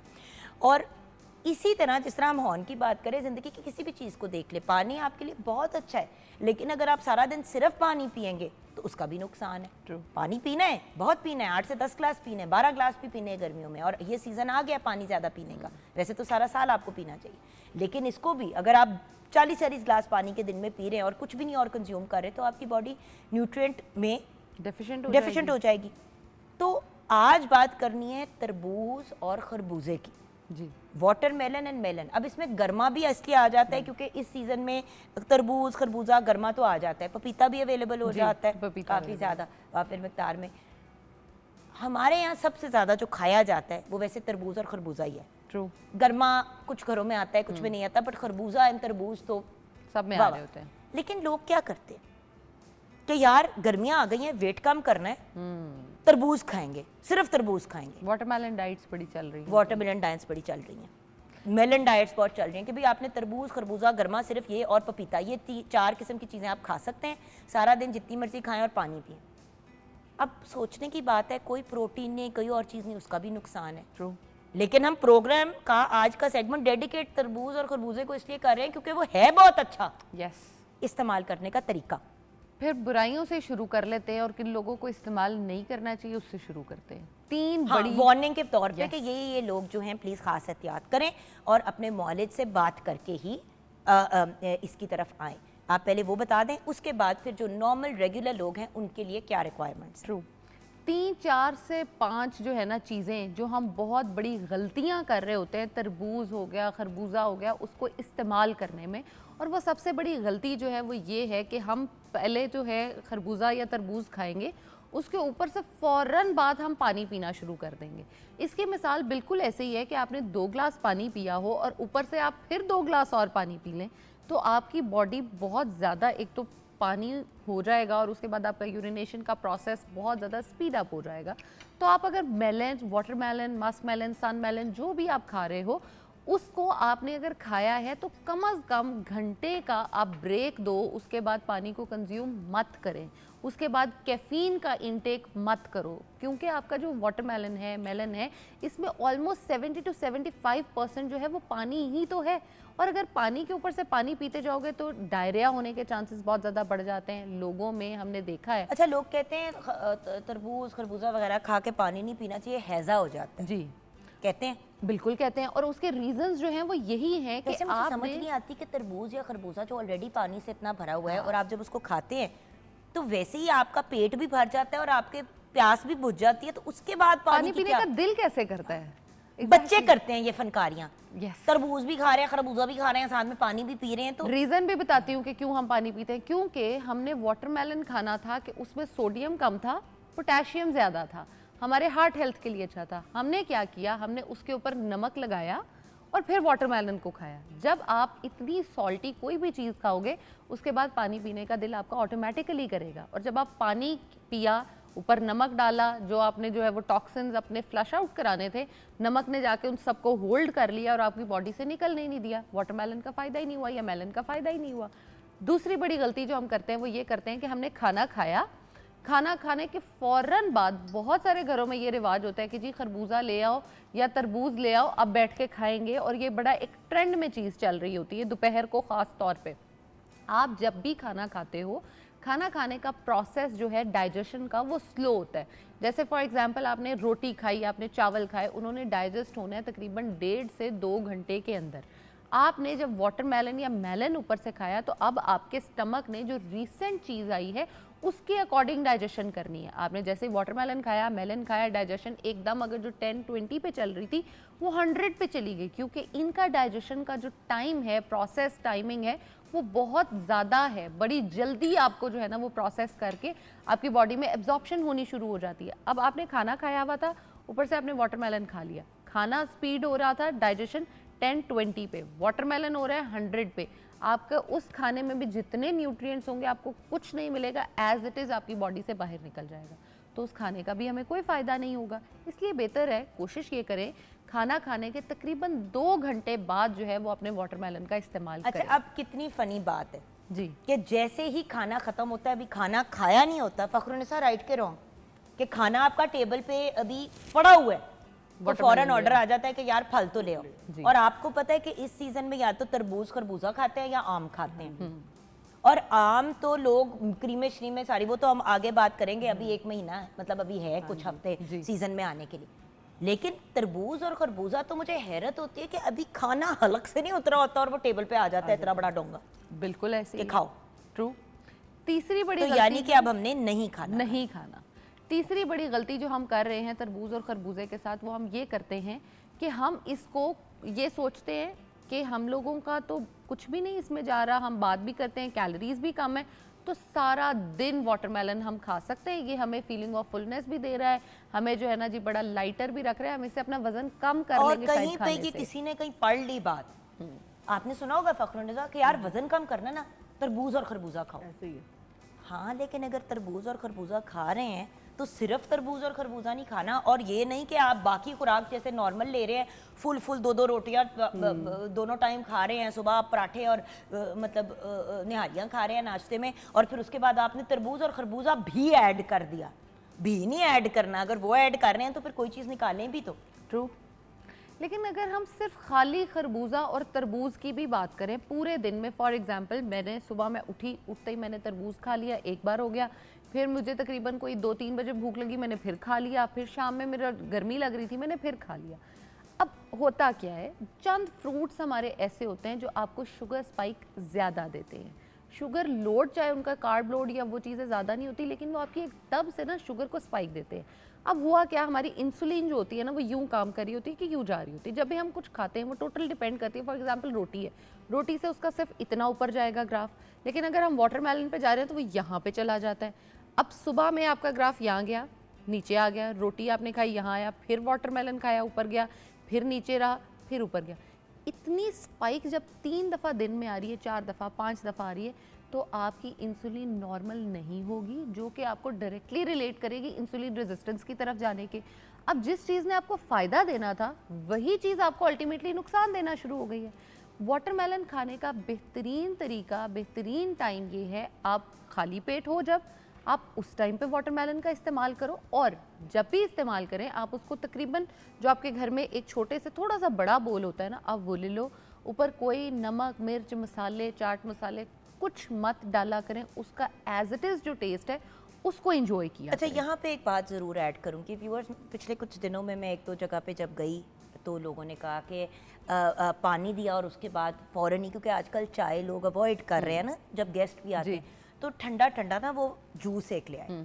मैंने कहा यार ये क्या है, उन्होंने कहा ये तरबूज का जूस है। अच्छा, मुझे जो बात ऑड लगी वो ये लगी, और बहुत से और हर किसी के घर में जो मैंने जूस पिया वो मुझे उसमें जो वियर्ड बात लगी, बिल्कुल प्योर पानी था। हाँ। कि जैसे आपने ये जिस तरह पानी नहीं होता, अब हमारे घर में जो तरबूज का जूस बनता है, जो आपके साथ ही लास्ट ईयर रेसिपी मैंने डिस्कस की थी और फिर हमने अभी कुछ दिन पहले वीडियो भी बनाई है यूट्यूब पे, ये जिस तरह इन्होंने आलू बुखारे और इमली के शरबत का बताया था हमें फ़खरुन्निसा कुछ दिन पहले, फिर उसके अलावा वाटरमेलन जूस वगैरह का भी बताया, तो हमने सोचा कि 5 ड्रिंक्स की ना एक कॉम्बिनेशन जो है यूट्यूब पे बना देंगे कि भाई गर्मियों में कुछ पीना है, लोगों को पिलाना है, ये बना लो। फालसे का जूस भी होता है, 1000 चीज़ें होती हैं, लेकिन जो तरबूज का जूस या इवन खरबूजे का जूस बनाने का सही तरीका है वो जूसर मशीन में नहीं है। एग्जैक्टली आप जब जूसर मशीन से गुजारते हैं तो वो निरा पानी और चीनी है। That's it. आप जब पूरे के पूरे आप क्या करें कि तरबूज के अंदर से सारे बीज जितने निकाल सकते हैं निकाल लें, उसको ब्लेंडर में डालें एज इट इज, उसमें आप थोड़ा सा, आप कुछ पानी डालने की जरूरत ही नहीं है, एज इट इज उसको डालें, उसके अंदर आपने कुछ पत्ते पुदीने के डाले, 1 चम्मच आपने लीमू का रस डाल दिया, ये आपने डाल के इसको ब्लेंड कर दिया, आपका तरबूज का जूस तैयार है। आपको जरूरत ही नहीं है और जूसर तो वैसे ही साफ करना एक अजाब होता है, उसके अंदर से पूरी वो मशीनरी खोल के आपको धोनी पड़ती है। तो तरबूज का और खरबूजे का तो वो जूस ऐसा है कि उसको आपको जूसर से गुजारना ही नहीं पड़ता, आप उसे ब्लेंड करते हैं, वो खुद ही और उसमें बर्फ डाल दें तो बेहतरीन स्लश तैयार हो जाता है। इसमें हल्का हल्का उसका पल्प होता है तो उसका बहुत अच्छा फ्लेवर लगता है कि जैसे बिल्कुल वो। और अगर आप उसको थोड़ा सा टेस्ट और इनहेंस करना चाहते हैं तो आप उसके अंदर स्पार्कलिंग वाटर ऐड कर सकते हो, बिल्कुल उसके अंदर लेमन जूस ऐड किया हुआ है तो वो विटामिन सी में और इनरिच्ड हो जाता है। और आजकल स्पार्कलिंग वाटर आपको मार्केट में इजीली मिल जाता है, बिल्कुल, जो मतलब जो थोड़ा सा फिज वाला पानी होता है, बस आपने किसी भी सोडा का इस्तेमाल नहीं करना, क्योंकि वही चीज़ है ना, एक पॉजिटिव चीज करते करते हम पुठी डायरेक्शन में निकल जाते हैं। जो लोग मिंट मार्गरीटा बड़े शौक से पीते हैं, व्यूअर्स अब तो चीज़ें इतनी इवॉल्व और चेंज कर गई हैं कि आप स्टीविया के साथ मिंट मार्गरीटा अपने घर में बनाएं, किसी को फ़र्क भी नहीं पता चलेगा, और आप सोडा नॉर्मल जो होता है, जो स्पार्कलिंग वाटर होता है, वो डाल के बनाएं। लोग क्या करते हैं कि सफ़ेद वाला सोडा डाल देते हैं और कहते हैं कि जी हमने डाइट वाला डाला है, उसका भी एक नुकसान है। मज़े की बात आपको यहाँ पे बताऊँ, मेरे क्लाइंट ने ना तकरीबन 30 किलो कम किया है 6 माह में, ठीक है। उसने सिर्फ सिंपल चेंजेस जो हमने उसकी डाइट में किए, वो मुझे कहता था मैं बाहर से बहुत खाता हूँ, खाना तो हमने रिप्लेस किया ही किया, मुझे ड्रिंक्स पीने की बहुत आदत है, मैं मिंट मार्गरीटा पीता हूँ बाहर जाकर। मैंने कहा तुमने उनको कहना है सिर्फ वाइट सोडे को तुम्हें जो है ना स्पार्कलिंग वाटर से रिप्लेस कर दें। हाँ। कल अभी मुझे कह रहा था डॉक्टर साहिबा आपने मेरी जिंदगी आसान कर दी है कि मैं पी भी लेता हूँ। बड़े लोगों का वजन बेतुका चाय, कॉफी और सॉफ्ट ड्रिंक्स के बिला वजह इस्तेमाल एंड एनर्जी ड्रिंक्स, यस आपको नेचुरल तरीके से भी व्यूअर्स एनर्जी मिल सकती है। यस वाटरमेलन जूस एक नेचुरल आपको एनर्जी आपकी बूस्ट करेगा और नेचुरली आपको ज़रा जगा देगा, आपको एनर्जी ड्रिंक लेने की ज़रूरत नहीं है, वो आपको मज़ीद कितना डिहाइड्रेट करेगा। गर्मियों में आपकी सोच है। ब्रेक के बाद वापस आएंगे, कितनी मिकदार लेनी चाहिए, कैसे कंज्यूम करना चाहिए, ये हम डिस्कस करेंगे ब्रेक के बाद।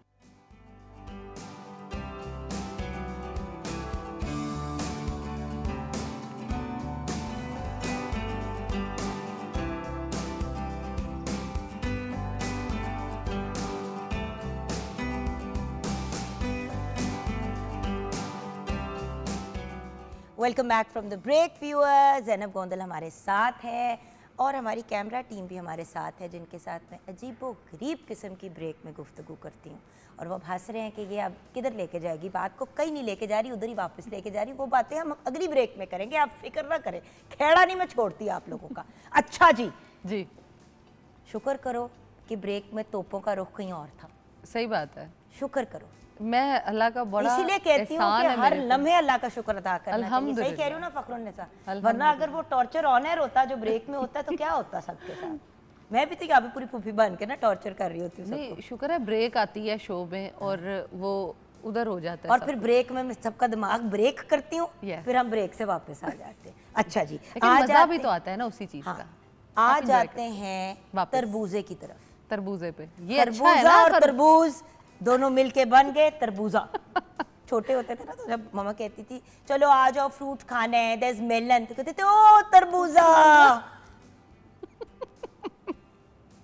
बस आपको ही क्यूट लगी है बात और किसी को नहीं, लगी। मुझे तो बड़ी एक- क्यूट एक- लगी और मुझे कहते हैं ना, मजा आया। एक सेकंड के लिए किसी को नहीं क्यूट लगी बात। अच्छा, तो आप कितना कंज्यूम करना है? देखो ये तो हमने बात कर ली और ये भी हर न्यूट्रिशनिस्ट कहता है कि जी आप वाह वाह खुला खाएं, नो प्रॉब्लम, लेकिन कितना खाएं? क्योंकि देयर आर पीपल जो पूरा पूरा तरबूज एक दिन में खा लेते हैं, दो दो तरबूज खा लेते हैं। अच्छा देखें, excess of everything is bad. इतना बड़ा डोंगा होता है, उसको कट करके डालते हैं। सच्ची बात है, स्क्रीन टीवी शीवी को देख रहे हो, दूसरा बंदा पता ही नहीं पॉपकॉर्न चलता। बंदा खाता है। इसी तरह गंडेरियों के साथ होता है। आपने आपने- गंडेरियां एक बोल में रखी हुई हैं, Yes. 2-2 किलो आप खाई जा रहे हैं, आपको एहसास ही नहीं हो रहा कि यार गंडेरियां ही है। खैर है, खैर Calories नहीं हैं। है, खैर नहीं है। हर चीज जो भी आप खा रहे हो उसका कोई ना कोई फायदा या नुकसान आपकी बॉडी को हो रहा होता है। और इसका सबसे बेहतरीन तरीका ये होता है कि अगर आपने अपनी क्वांटिटी को कंट्रोल करना है ना, तो उसका तरीका ये अपना अलग बाउल प्लेट कुछ भी बना लें और फिर उसको लेके टीवी के आगे बैठें, ताकि अगर आप खा भी रहे हो तो भी जो है आपकी बॉडी को पता चले कि उसने कितना और क्या खाना है। और उससे भी मज़े की बात यह है कि अगर आप बड़ी स्पीडीली च्यू करते हो ना, तो आपके ब्रेन तक सिग्नल्स ही नहीं जाते और आपकी भूख जो है वो भी सप्रेस नहीं होती। इसीलिए तो हम जब भी बात करते हैं कि आप वेट लॉस के लिए जब भी तैयारी करें, अपने खाने को च्यू करके खाएं, आराम आराम से खाएं, ताकि आपके प्रॉपर जो है ना वो सिक्रीट हों, सारे हार्मोन्स भी, सारे जो है ना वो एंजाइम्स भी, उनको पता चले कि खाना क्या आया है, हमने इसको डाइजेस्ट कैसे करना है। अब अगर वाटरमेलन की मैं बात करूं तो लोग इसको बड़ी ही स्पीड से खा जाते हैं। जैसे आपने कहा बहुत ज़्यादा खाते हैं, खाते चले गए, बड़ी स्पीड से खाया, आपके ब्रेन को भी सिग्नल्स जा रहे होते हैं कि अच्छा जी पेट फुल हो गया या कुछ, तब तक आप अच्छा खासा तरबूज खा चुके होते हैं या अच्छा खासा वाटरमेलन जो है वो खा चुके होते हैं। मेलन में लोगों की बचत इसलिए भी हो जाती है कि कई दफ़ा आपका साइज़ छोटा मिलता है उसका, कई दफ़ा आपको आधा मिल जाता है खाने के लिए घर पे, तो भी उसके जो है ना अभी खाने ये में जो आप बचत हो देख जाती रहे हैं है। ना, ये बेसिकली गर्मा है, ये है गर्मा। खरबूजा जो होता है वो छोटा राउंड जी। होता है और गर्मा obviously बड़ा होता है। गर्मा जो है वो जरा बड़े अब साइज। मज़े की बात आपको और बताऊं, जायका फर्क है दोनों का बहुत और डिफरेंट टेक्सचर भी फर्क है। यस, और लोग कहते खरबूजे हैं भी चलो दो तरह के खरबूजा आते नहीं है हैं। तो गर्मा ले लो, actually they are different. Yes, खरबूजा भी दो तरह का आता है, दोनों के टेस्ट में बहुत डिफरेंस होता है। अब फ़ायदों की अगर मैं सबकी ओवरऑल बात करूं, चाहे वो खरबूजा है, तरबूज है, मैक्सिमम बेनिफिट्स इसके, जो सबसे पहला बेनिफिट है वो ये है कि इसके अंदर जो है ना, इनकी जो वो थ्रेड लाइक स्ट्रक्चर एक छोटा सा बना हुआ होता है, उसके अंदर पानी स्टोर्ड होता है, और जैसे ही हम उसको खाते हैं वो हमारी पूरी बॉडी के डिफरेंट मसल्स टिश्यूज़ उन तक पहुंचता है। और पहुंचने का मैक्सिमम बेहतरीन तरीका ये होता है क्योंकि पानी होता है, वो अच्छा वाटर जाता है और बेस्ट इलेक्ट्रोलाइट्स हैं आपके लिए। हम जो बाहर से मार्केट से ख़रीद के इलेक्ट्रोलाइट्स के लिए पानी पी रहे हैं, डिहाइड्रेशन पूरी करने के लिए चीज़ें पी रहे होते हैं, आपका खरबूजा, आपका तरबूज बेस्ट सोर्सेज हैं आपके इलेक्ट्रोलाइट्स की फॉर्म में, जो कि अल्लाह ताला ने आपको घर पे ही दे दिए हैं। पोटेशियम का इतना अच्छा सोर्स है जो हार्ट पेशेंट्स के लिए, ब्लड प्रेशर के पेशेंट्स के लिए बेहतरीन एक सोर्स है कि आप उसको यूटिलाइज़ कर सकते हो। शुगर पेशेंट्स जो है वो भी इसको इस्तेमाल कर सकते हैं, लेकिन प्लीज़ अपनी डायबिटीज़ को पहले आप चेक कीजिए, अपने कंट्रोल में अपने डॉक्टर के साथ कंसल्ट करें। अगर आपकी नॉर्मल रहती है या प्री डायबिटीज़ में फॉल करते हो। वैसे भी ज़ैनब, जो बंदा डायबिटिक है और जिसकी अनकंट्रोल डायबिटीज़ है, उसने एवरी मंथ अपने वालिद से रब्ता करना ही Please करना है। करें। सो प्लीज़ एक इस चीज़ का बड़ा व्यूअर्स ख्याल रखना है। लोग क्या करते हैं कि अपने डॉक्टर से रब्ता ही नहीं करते, 6-6 महीने क्या साल गुजर जाता है। आप पूछे कि जी आपकी डॉक्टर ने क्या कहा, जी हम तो नहीं गए। कब से नहीं गए? साल हो गया, 1.5 साल हो गया।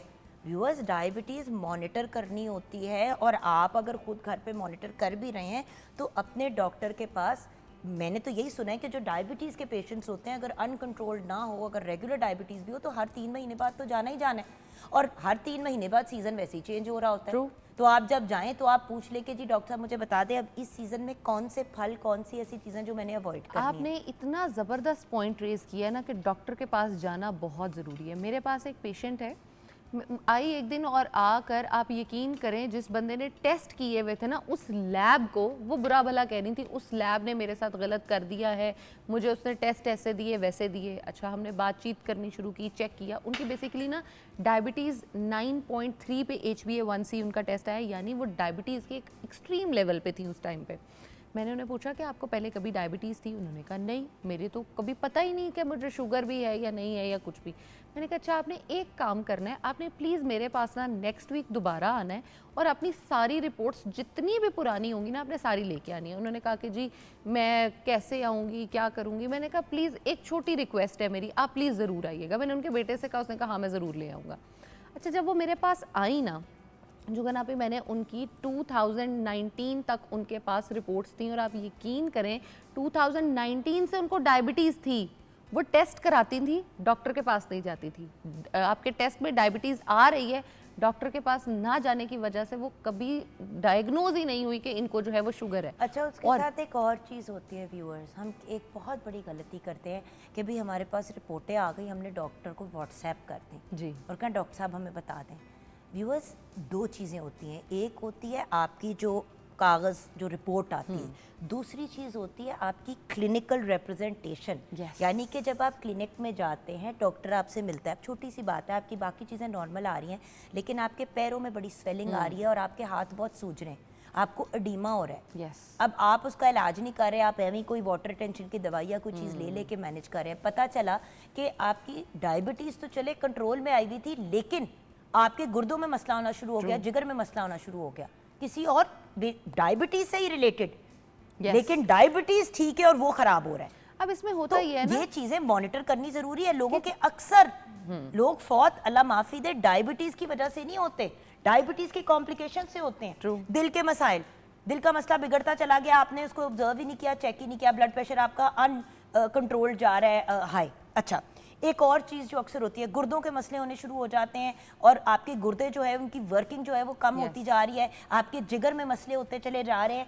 ये फिल्टरिंग सिस्टम है ना आपका, अब उधर ब्लॉकेजेस होनी शुरू हो गई, आप चेक नहीं करा रहे। ऐसे ही अब एक बंदे को थी डायबिटीज लेकिन उसके गुर्दे फेल हो गए। अब मज़े की बात ये है, जैसे ही पेशेंट आपके पास दरवाजे से एंटर होता है ना, बाकी भी ऑफकोर्स करते होंगे, मैं सर से पाँव तक बजाय उसके कपड़े चेक करूं, उसके जूते चेक करूं, मैं ये चेक करती हूँ कि इसकी फिजिकल अपीयरेंस क्या है, इसकी चीज़ें क्या, उनको नोट डाउन करके पास रख लेती हूँ और उसके बाद उनसे पूछती हूँ कि ऐसा क्यों है, वैसा क्यों है। जब वो बताते जाते हैं साथ साथ काउंटर चेक चीज़ें होती जाती हैं, अच्छा ये मसला क्यों है। अब व्हाट्सएप पे वो चीज़ नहीं हो सकती ना, नहीं हो सकती। सो फाइनली हमारे व्यूअर्स को तरबूज, खरबूजा, मेलन से रिलेटेड क्या पैगाम दें? चाहे तरबूज हो, खरबूजा हो, कुछ भी है, एतदाल से ज़रूर खाएं, लाजमी खाएं। एक कप जो आपके पास छोटा बोल होता है, आपने उसको जो है ना ये ज़रूर समझ लें कि डेली बेसिस पे इस्तेमाल करना है, नमक मिर्चें मसाले डाले बगैर, ताकि आप उसके मैक्सिमम बेनिफिट्स को एंजॉय कर सकें। और इस गर्मी में जो हीट होगी, हीट वेव से बचने के लिए एक बेहतरीन नुस्खा अल्लाह ताला ने आपको दे दिया। अमेजिंग। यहाँ पे हम व्यूअर्स ब्रेक की तरफ जाएंगे, ब्रेक के बाद जब वापस आएंगे, आपको पता है व्यूअर्स, हम लोग कोशिश करते हैं कि जब हम कोई भी बात अपने प्रोग्राम पे करें उसका एक फॉलो अप ज़रूर रखें।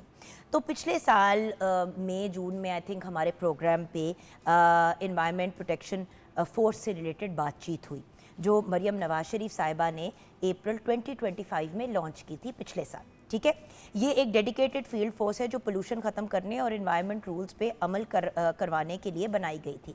लेकिन व्यूअर्स, चीज़ बनती है, उसके बाद उसकी कारकर्दगी कैसी रहती है और उनकी अचीवमेंट्स क्या हैं, हम कोशिश करते हैं कि उस पर फॉलो अप ज़रूर रखें ताकि आप लोग एज अवाम ये जानें कि जो आपके टैक्स रुपीज़ हैं वो कहाँ पे जा रहे हैं।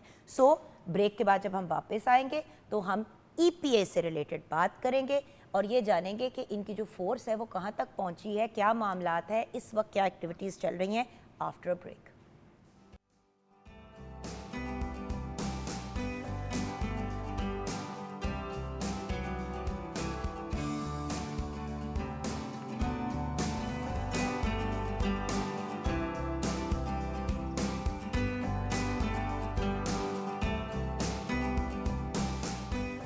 Welcome back from the break viewers. जैसे कि ब्रेक से पहले आपको वादा किया था, आज हम एक फॉलो अप करेंगे। फॉलो अप कैसे? अबाउट अ ईयर अगो, कोई साल पहले हमने आपके साथ शेयर किया, बल्कि आई थिंक मई में हमने शायद आपके साथ ये बात शेयर की थी कि अप्रैल 2025 में सीएम मरियम नवाज शरीफ साहिबा ने इन्वायरमेंट प्रोटेक्शन फोर्स EPF जो है वो लॉन्च की। और इसका काम क्या था, इसकी क्या एक्टिविटीज़ थी, उससे रिलेटेड भी हमने बात की, उसका भी रिकैप आपको ऑफ कोर्स देंगे व्यूअर्स। लेकिन इस पिछले एक साल में इन लोगों ने किया क्या, और इस फोर्स के अंदर कौन कौन से लोग हैं, क्या ये लड़कों तक लिमिटेड है, सिर्फ लड़कियों तक लिमिटेड है, वो कौन लोग हैं जो इस फोर्स का हिस्सा हैं। बिकॉज ये वाला भी एक अक्सर गिला आता है कि जी हर चीज़ जो है वो लड़कों के लिए क्रिएट की जाती है, तो जो हमारी 51-52% पॉपुलेशन है ख़वातीन की, वो कहाँ जाए, उनको भी तो सेफ़ एनवायरनमेंट्स चाहिए टू वर्क। सो इन सब चीज़ों से रिलेटेड आज हम इंफॉर्मेशन लेंगे और अपडेट लेंगे। तो हमारे साथ representing the environment protection force 4 बहुत ही ब्रिलियंट यंग लेडीज़ हैं। और बाय द वे मज़े की बात है कि चारों एक ही बैच की हैं, तो मज़े की बात भी ये है। तो मिसबा शहजादी हमारे साथ हैं, अस्सलाम वालेकुम। ये काम करती हैं drone surveillance squad of EPA under additional director general operation EPA headquarters. अब ये हमें बताएंगे भी कि ये क्या क्या करते हैं, अभी आएंगे इस तरफ। Then we have Tayyaba Abdul Sattar, आप काम करती हैं डिस्ट्रिक्ट कसूर में एज फील्ड ऑफिसर। आप विज़िट करती हैं ईंटों के जो भट्टे होते हैं जिनको हम ब्रिक किल्न्स भी कहते हैं, इंडस्ट्रीज़ हो गई, एंटी प्लास्टिक कैंपेन से रिलेटेड। अस्सलाम वालेकुम तैयबा। वालेकुम अस्सलाम। कैसे हो बेटा? अल्हम्दुलिल्लाह मैं बिल्कुल ठीक हूँ। अच्छा, अब तैयबा के साथ है डॉक्टर सहर रुबाब। डॉक्टर साहिबा जो हैं वो काम कर रही हैं in the district of Faisalabad as field officer to visit again brick kilns, industries and anti plastic campaign. अस्सलाम वालेकुम। वालेकुम अस्सलाम। कैसी है डॉक्टर? जी अल्हम्दुलिल्लाह। PhD डॉक्टर या MBBS doctor? PhD environmental sciences. Oh PhD environmental Yes. Science, क्या बात है आपकी। अच्छा, then we have Rida Khan with us. हैं तो नन्ही सी, लेकिन ये हमारा जो टिकी पैक है ना, ये फुल ऑफ पावर है। Working in the Punjab climate watch smog war room. अस्सलाम वालेकुम रिदा। वालेकुम अस्सलाम। मतलब स्मॉग वॉर रूम, तुसीं ते वॉर भी डाल दिता स्मॉग दे नाल। वैसे it is war against smog. Yes. So मैं चाहूँगी कि हमने क्योंकि ब्रेक में डिसाइड कर लिया था कि डॉक्टर साहिबा जो है वो हमें एक क्विक ओवरव्यू दे देंगी। जिन लोगों ने लास्ट ईयर प्रोग्राम देखा था उनको तो पता ही होगा, लेकिन जिनके पास इन्फॉर्मेशन नहीं है और जो ये सवाल पूछते हैं कि भाई ये फोर्स बनाने का क्या तुक था, ऑलरेडी एक एनवायरनमेंट प्रोटेक्शन एजेंसी जब है फेडरल लेवल पे भी, प्रोविंशियल लेवल पे भी, तो ये एक एडिशन करने की क्या ज़रूरत थी। तो जिन लोगों का ये सवाल था, आज उस सवाल का भी हम जवाब कवर करेंगे। जी हमें बताइए डॉक्टर साहिबा, इसको बनाने का रीज़न क्या था, फोर्स की क्या ज़रूरत थी? जी बिल्कुल, ये एक बहुत इंपॉर्टेंट क्वेश्चन और मैं समझती हूँ कि हमारे लोगों को इसके बारे में पता होना चाहिए कि ये गवर्नमेंट ऑफ पंजाब खसूसी तौर पर CM साहिबा मरियम नवाज शरीफ साहिबा का एक इनिशिएटिव है, बल्कि मैं इसको एक मूवमेंट कहूँगी, क्योंकि जिस तरह से गवर्नमेंट ऑफ पंजाब कंसर्न है क्लाइमेट चेंज को लेकर, हमारी क्लाइमेट चेंज की वजह से जो मौसमियाती तब्दीलियाँ आ रही हैं, जो हमारे इन्वायरमेंट के पैटर्न्स चेंज हो रहे हैं, कभी ऑल ऑफ सडन चेंज होता है, बारिशें हैं, कभी सर्दियाँ आ रही हैं, और अचानक से चेंजेस के दौरान जो ये मसला बन रहा है, तो ये इन्वायरमेंट को बहुत इफेक्ट कर रहा है। उसके देखो हमेशा से थी डॉक्टर साहिबा, लेकिन एक प्रॉब्लम जो लोग रियलाइज़ नहीं करते, मुझे तो 20 साल पुराना पंजाब याद है, मुझे 20 साल पुराना लाहौर याद है। लाहौर में धुंध बहुत होती थी, और इसलिए होती थी क्योंकि खुला एरिया होता था, व्हाटएवर। अब धुंध रिड्यूस होके स्मॉग आ गई और लोग उससे कंफ्यूज हो जाते हैं कि एक कुछ अरसा तो कुछ साल तो लोग कंफ्यूज रहे कि ये स्मॉग है कि फॉग है। हाँ फिर पता चला कि फॉग मुख्तलिफ चीज़ है, स्मॉग मुख्तलिफ चीज़ है, और वो मिक्स होके एक टॉक्सिक चीज़ भी क्रिएट करती है। राइट, बिल्कुल ऐसा ही जी। तो यही एक बेसिक फैक्टर्स हैं जो इन्वायरमेंट को डिग्रेड कर रहे हैं। इस फोर्स बनाने का मकसद ये कि एक डेडिकेटेड फोर्स हो। ऑल्दो कि इन्वायरमेंटल प्रोटेक्शन एजेंसी काम कर रही है, हमारे पास लॉज बने हुए हैं, लेकिन उन पे इम्प्लीमेंटेशन के लिए ये एक डेडिकेटेड फोर्स बनाई गई है जो बेहतर तरीके से फील्ड में मूव कर सके। क्योंकि लोग टीवी पे आके बात करते थे, जो सच्ची बात है, यहाँ पे भी एक दो लोगों ने आके बात कही कि भाई बने तो हुए, आप कहते हैं कि ये सारे लॉज हैं, लेकिन उनको फॉलो कौन करता है? तो सच बोलूँ तो मेरे पास इसका जवाब नहीं था। अब दुख इस चीज़ का होता है कि बाहर के ममालिक में जब एक लॉ बन जाता है तो उस लॉ को ज़्यादातर लोग फॉलो करते हैं, कुछ लोग होते हैं जो पंगे करते हैं। हमारे यहाँ अनफॉर्चुनेटली जब तक लॉ बन के लोग बाहर निकल के सज़ा नहीं देते, फाइन नहीं करते, पकड़ नहीं होती, तो बाज नहीं आते। बिल्कुल इसी तरह से अनफॉर्चुनेट बात है। EPA फोर्स जब से फील्ड में है तो अल्हम्दुलिल्लाह मुझे ये बताते हुए बहुत खुशी महसूस हो रही है कि जो हमारी इन्वायरमेंट प्रोटेक्शन डिपार्टमेंट की तरफ से SOPs हैं उस पे हॉस्पिटल्स हैं, हमारे पास ब्रिक किलन्स हैं, हमारे पास इंडस्ट्रीज़ हैं, वो बहुत हद तक कंप्लाइंस में आ चुके हैं, जिसकी वजह से इन्वायरमेंट को बहुत बेहतरी की तरफ हम देख रहे हैं। जैसा कि अभी आप जिक्र कर रही थी, फोग आ रहा है, या लोग कंफ्यूज थे कुछ टाइम पहले कि ये स्मोग है या फोग है। तो अल्हम्दुलिल्लाह अगर हम पिछले सालों से देखें, कोविड के लॉकडाउन के बाद 2025 में स्मोग बहुत हद तक कम हुई है। हमने स्टारी नाइट्स ऑब्जर्व किए हैं, हमारे पास ब्राइट सनी डेज़ थे, जो कि मैं समझती हूँ कि EPF की एक बहुत बड़ी कामयाबी है। हमारे जो डायरेक्टर जनरल साहब हैं, CM मरियम नवाज शरीफ साहिबा का ये विजन है जो अल्हम्दुलिल्लाह इस फोर्स के थ्रू पूरा हो रहा है। सोच है कि इमरान भाई को मैं कितनी दफ़ा प्रोग्राम पे बुलाती हूँ, अब तो वो सर से इमरान भाई हो गए, क्योंकि इतनी दफ़ा उनको प्रोग्राम पे बुलाया, बिकॉज इन्वायरमेंट एक बहुत बड़ा इशू है इंटरनेशनली जी। और हम लोगों ने अल्लाह का शुक्र है कि एक ग्रिप पा ली है चीज़ों के ऊपर, लेकिन अभी बहुत सी और चीज़ें हैं जिनको हमने चेंज करना है, और ये वो चीज़ें हैं व्यूअर्स जो आप लोगों की सपोर्ट के बगैर हो नहीं सकती। जब तक सब मिल के अपना हिस्सा नहीं डालेंगे, 2 साल के बच्चे से लेके 90 साल का बुजुर्ग तक, तब तक पॉजिटिव चेंजेस फोर्सेस तो ले आएंगी, लेकिन कलेक्टिव एफर्ट नहीं होगा तब तक हम जेन्युइन चेंज नहीं देखेंगे। और 1 साल में बड़े मेजर चेंजेस आए हैं। अच्छा, आप सबकी क्या क्या रिस्पॉन्सिबिलिटीज़ है, मैं ये ज़रूर जानना चाहूँगी जी। मैं हेडक्वार्टर में ड्रोन सर्विलेंस स्क्वाड में का हिस्सा हूँ, एडिशनल डायरेक्टर जनरल ऑपरेशंस के अंडर। वो करता क्या है? तो हमारे यहाँ पे ना ड्रोन स्क्वाड्स बने हुए होते हैं, तो हम ड्रोन्स के ज़रिए इंडस्ट्रियल यूनिट्स और ब्रिक लेंस की मॉनिटरिंग करते हैं और सर्विलेंस करते हैं। सही, तो आप वहाँ पे होती हैं। अच्छा, व्हाट अबाउट यू तैयबा, आपके ज़िम्मे क्या काम आता है? मैं डिस्ट्रिक्ट कसूर में हूँ। मेनली मेरा फोकस हमारा वहाँ पे भट्टे बहुत ज़्यादा है कसूर में। सबसे पहले तो 600 के करीब भट्टे हैं वहाँ पे। इसके अलावा प्लास्टिक जो बैग्स है, सिंगल प्लास्टिक बैन है अभी, उसके ऑल्टरनेट इंट्रोड्यूस करवाए जा रहे हैं। इसके अलावा इंडस्ट्रीज़ बहुत ज़्यादा हैं, टेनरीज हैं कसूर में बहुत ज़्यादा। बिल्कुल, तो उन सब चीज़ों को मैं मैनेज करती हूँ, देख रहे हैं इस फील्ड में मैनेज काम। करती हैं। अच्छा, एक बात मैं ज़रा वापस आपके पास आऊँगी। जी। अब आप मैनेज कैसे करती हैं?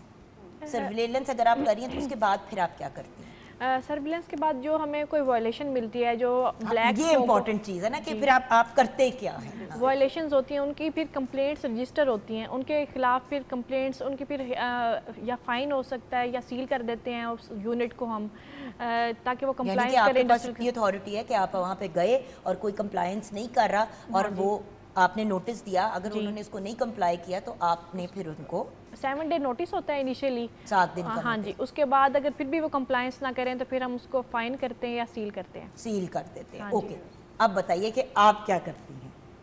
आपने बताया कि आप जी कनेक्टेड बिल्कुल, हैं बिल्कुल। विद कसूर, कसूर, यस। बट आपकी फिजिकल जिम्मेदारियों में क्या है? क्योंकि ये फोर्स तो बाहर निकलती है ना। बिल्कुल ऐसे ही है।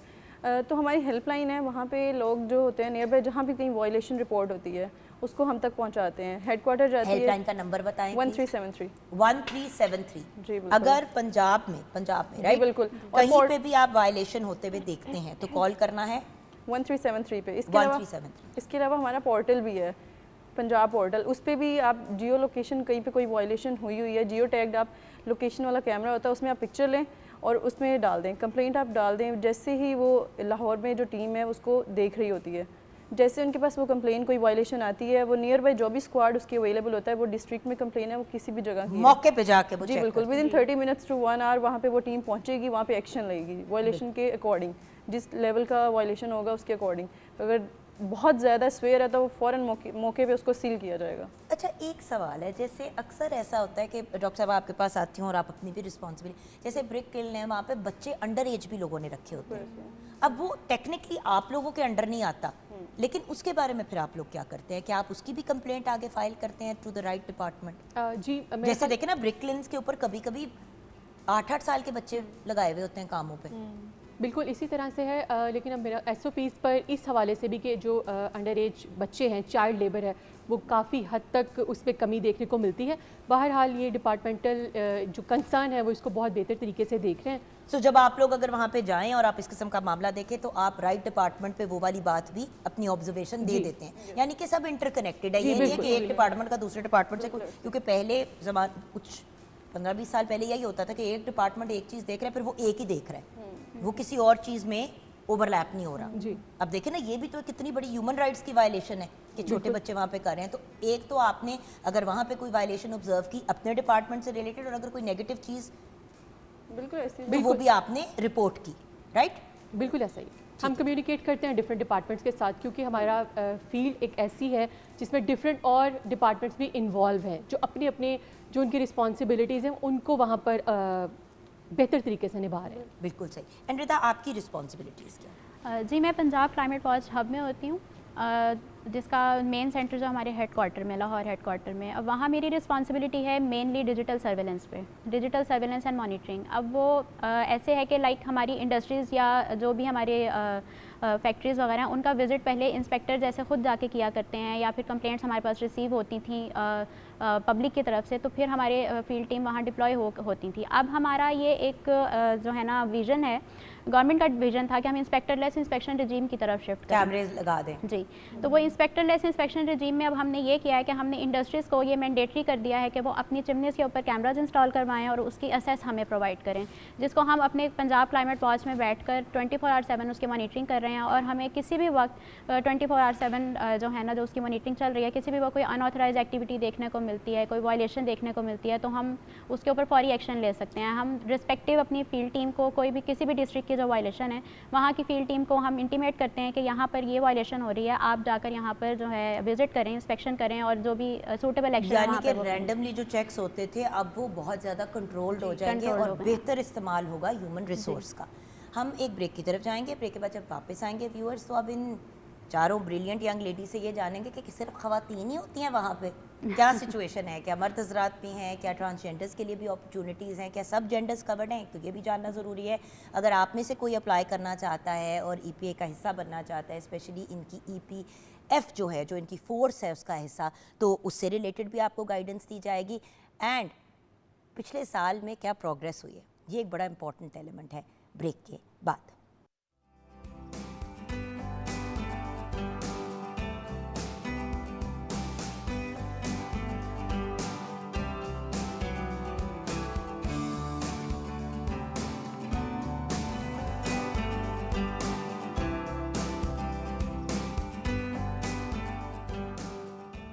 Welcome back from the break viewers. Kitchen में शेफ फखरुनिसा क्या कर रही हैं आप?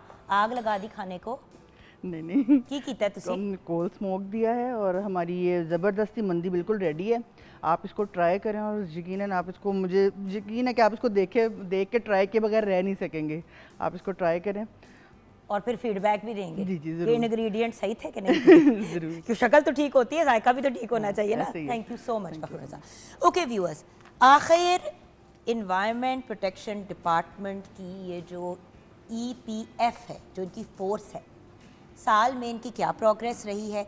जी आप हमें बताएं मिसबा। जी, इन्वायरमेंटल प्रोटेक्शन फोर्स बेसिकली जब से आई है, इसके जो इम्प्लीमेंटेशन है लॉज की वो बहुत ज़्यादा स्ट्रिक्ट हो गई है, जो वायलेशंस हैं वो बहुत ज़्यादा कम हो गई हैं। जो स्टबल बर्निंग है, जो स्टबल बर्निंग मीन जब वो फसलों की बाकियात को आग लगाते थे तो बहुत ज़्यादा धुआं होता था, उस पर बहुत ज़्यादा कंट्रोल पा लिया गया है, जो कि मेजर कॉज थी स्मोक की। और इसके अलावा जो व्हीकुलर इमिशंस थी, ETS के थ्रू हमने व्हीकल्स को हमने उनकी टेस्टिंग की है, उनको सर्टिफिकेशन दी है, ताकि जो रोड्स के थ्रू, जो व्हीकल्स के थ्रू हमारे पास स्मोक आ रहा था, उसकी जो क्वांटिटी है वो बहुत कम हो गई है। बिल्कुल सही। अच्छा तैयबा जी, आप मुझे बताइए, जहाँ तक ब्रिक किल्न्स हैं, इंडस्ट्रीज़ हैं, एंटी प्लास्टिक कैंपेन है, क्या अपडेट है? एंटी प्लास्टिक कैंपेन से हम स्टार्ट करते हैं। पंजाब में लास्ट ईयर में 5.5 लाख टन हमने कन्फिस्केट किया है। अब उसको रिसाइकल करेंगे और रिसाइकल करके उससे बच्चों के स्विंग्स और बेंचेस, चेयर्स, इस तरह के पहले भी इनिशिएटिव लिया गया, दोबारा उसको रिसाइकल करके यूज़ किया जाएगा। इस तरह भट्टों पे चले जाए तो यहाँ पूरे पंजाब में हम अगर भट्टे देखें, 57% जो है इनकी जो ब्लैक एमिशंस है कार्बन, उसको कवर किया गया है। इनकी स्टैकिंग चेंज करके, इनकी टेक्नोलॉजीज चेंज करके, पहले कन्वेंशनल टेक्नोलॉजी यूज़ होती थी, अभी इनको जिग-जैग टेक्नोलॉजी पे वर्क कर दिया गया है, जिससे क्या है ब्लैक स्मोक कम हो गई है, जिसका भी स्मोक पे बहुत इम्पैक्ट है। सही। एंड उसके अलावा रिदा जी कोई और आप हमें अपडेट्स देंगी? जैसे मैंने इंस्पेक्टरलेस इंस्पेक्शन रजीम की बात की है, उससे इंडस्ट्रियल जो प्रोपोनेंट्स हैं उनके जो है ना माइंडसेट में बहुत ज़्यादा तब्दीली देखने को मिली है। लाइक पहले उनको ऐसे लगता था कि जिस वक्त हमारे ऊपर विज़िट होगा, इंस्पेक्शन होगी, उस वक्त हम अपनी थोड़ी अनऑथराइज एक्टिविटीज़ को रोक लें, उसके बाद वो कुछ भी कर सकते हैं, उनको ऐसे लगता था। लेकिन अब ऐसे है कि उनको पता है कैमरा हर वक्त हमें देख रहा है, हमारी हर एक्टिविटीज़ जो है वो EPA की नज़र में है, तो वो बहुत ज़्यादा कॉशियस हो गए हैं उस चीज़ को लेकर, और इस चीज़ में बहुत ज़्यादा कमी आई है। और उसके अलावा अब थोड़ा सा अवेयरनेस भी आने लग गई है लोगों में, और जो है वो इस चीज़ की तरफ शिफ्ट कर रहे हैं कि हमने एनवायरनमेंट फ्रेंडली अप्रोचेस को अपनाना है। बिल्कुल सही है। और उसके अलावा व्यूअर्स एक बात बताऊं, जितना ये लोग काम कर रहे हैं यूनिवर्सिटीज़, कॉलेजेस, स्कूल्स वगैरह में जा के ब्रीफिंग देना, अब ये जो बाइक आपके सामने खड़ी हुई है, आप देखें व्यूअर्स, एक तो इट इज़ कम्प्लीटली इलेक्ट्रिक, ठीक है ना, तो ये इलेक्ट्रिक बाइक है, इन्वायरमेंटली फ्रेंडली। अक्सर ऐसा होता है कि इन्वायरमेंट फ्रेंडली चीज़ करते हुए जो चीज़ व्हीकल्स और चीज़ें होती है वो नहीं, इलेक्ट्रिक है। उसके साथ साथ जो बड़ा इंपॉर्टेंट, ये जो आप बार देख रहे हैं ऊपर लगा हुआ, जो मैम मरियम ने इंस्ट्रक्ट किया था कि सबकी बाइक्स पे लगा हुआ होना चाहिए अपने बसंत के टाइम फ्रेम के अंदर, और उसके बाद भी क्योंकि लोग ऑब्वियसली क्लाइट फ्लाइंग वगैरह कंटिन्यू कर रहे थे वगैरह, तो वो वाला भी जो बार है वो भी लगा हुआ है। सो व्यूअर्स, बात ये है कि बड़े हाई एंड और बड़े ही टेक्नोलॉजिकली एडवांस तरीके से इस मामले को हल करने की कोशिश की जा रही है, लेकिन आप लोगों के ताउन के बगैर ये बच्चियाँ कुछ नहीं कर सकती। At the end of the day आवाम का भी ताउन ज़रूरी है, and of course industries, corporate sector, इन सब का। लेकिन देखिए, सिर्फ इंडस्ट्रीज़ और ब्रिकलिन्स नहीं है, बहुत से ऐसी जगहें हैं जहाँ पे हम लोग ऑन अ पर्सनल लेवल, जैसे घरों के बाहर इतनी बड़ी बड़ी ढेरी प्लास्टिक के वेस्ट की पड़ी हुई होती है, जो सारे मोहल्ले के लोग जो हैं वो किसी एक खाली प्लॉट में फेंक देते हैं। तो इन सब चीज़ों का ख्याल करना हम सब का फ़र्ज़ है। ईद आगे महीने बाद इंशाल्लाह आएगी, तो ईद की खुशी तो है, लेकिन उसकी आमद की ये तैयारी भी तो करें कि जगहों को नीट एंड क्लीन रखना है। सो ये इंपॉर्टेंट एलिमेंट्स है। एंड में डॉक्टर साहिबा, अगर कोई आपकी इस फोर्स का हिस्सा बनना चाहता है, आप लोगों को देख के इंस्पायर होता है, तो वो कैसे हिस्सा बन सकते हैं, और क्या सिर्फ लड़कियां हैं, क्या सिचुएशन है? बिल्कुल, हमारी फोर्स का हिस्सा बनने के लिए हमारे डिपार्टमेंट की तरफ से गवर्नमेंट ऑफ पंजाब की वेबसाइट पर जॉब्स और वैकेंसीज़ अनाउंस होती रहती हैं वक्तन फ़वक्तन, और बिल्कुल इसमें मेल्स के साथ साथ फ़ीमेल्स को बहुत इनकरेज किया जाता है कि वो इसमें अप्लाई करें, और फीमेल्स की जो इनकरेजमेंट है उसका एक मुंह बोलता सबूत हम सब आपके सामने मौजूद हैं। और बाय द वे, ट्रांसजेंडर्स के लिए भी प्लेसमेंट है, तो ये नहीं है कि आप सोचें कि अगर आप इफ़ यू मेल और फीमेल, मतलब आप अगर डिफरेंटली एबल्ड भी हैं तो उनके लिए भी एक कोटा है। शायद आपको बाइक के ऊपर ना मार्जिन मिले जाने की, लेकिन जैसे कि रिदा बेटा आप कंट्रोल रूम के अंदर है, राइट, तो उस टाइप की भी जॉब्स अवेलेबिलिटी हैं, और बहुत से लोग हैं डिपार्टमेंट में जो डिफरेंटली एबल्ड भी हैं, जिनको हम डिसेबल्ड भी कहते हैं, या जो स्पेशल पर्सनस हैं, तो अपॉर्चुनिटीज़ बहुत सी हैं, राइट। बिल्कुल इसी तरह से आप पोर्टल पे जाएं, चेकआउट करें, कॉन्स्टेंटली जॉब्स पोस्ट होती हैं। एंड जहाँ तक पढ़ाई लिखाई का ताल्लुक है, तो आई थिंक पहले तो इन्वायरमेंट से ही रिलेटेड आपका मास्टर्स ज़रूरी था, राइट जी। अब MPhil पे भी आपको एक्सेप्ट कर लिया जाता है, राइट। सो आप जाएं, रिक्वायरमेंट्स चेक करें और ज़रूर अप्लाई करें, और आप भी रोज़ी रोटी भी कमाएं, और उसके साथ साथ अपना हिस्सा भी डालें अपनी इन्वायरमेंट, अपने मुल्क को प्रोटेक्ट करने में। Thank you so much girls, and thank you एक तो प्रोग्राम पे आने का, और उसके साथ साथ शुक्रिया हमारे मुल्क को, हमारी दुनिया को जो है वो साफ़ सुथरा करने में अपना हिस्सा डालने का। Thank you so much. और यहाँ पे हम शुक्रिया अदा करना चाहेंगे अपनी स्पेशली एनवायरनमेंट प्रोटेक्शन फोर्स पूरे डिपार्टमेंट का, कि वो आए और यहाँ पे उन्होंने गुफ्तगू की। वैसे तो बहुत से डिफरेंट एरियाज़ है जिसके अंदर काम किया जा रहा है, ये तो हमने आपको सिर्फ एक व्यूअर्स टीज़र दिया है और एक फॉलो अप किया है कि हो क्या रहा है, और फोर्स बन भी गई, और अगर बनी तो वो ऑन ग्राउंड है, क्या कर रही है क्या नहीं, और इंशाल्लाह इन अ फ्यू मंथ्स आपको मज़ीद पॉजिटिव चेंजेस व्यूअर्स नज़र आएंगे। तो अपना ख्याल रखिएगा, दुआ में याद रखिएगा, अपनी इस प्यारी सी दुनिया को प्रोटेक्ट करना हम सबका फ़र्ज़ है। अब हम सिर्फ सिटीज़न्स ऑफ पाकिस्तान नहीं, सिटीज़न्स ऑफ द वर्ल्ड हैं, तो इस चीज़ का ख्याल रखना चाहिए। खुदा हाफ़िज़।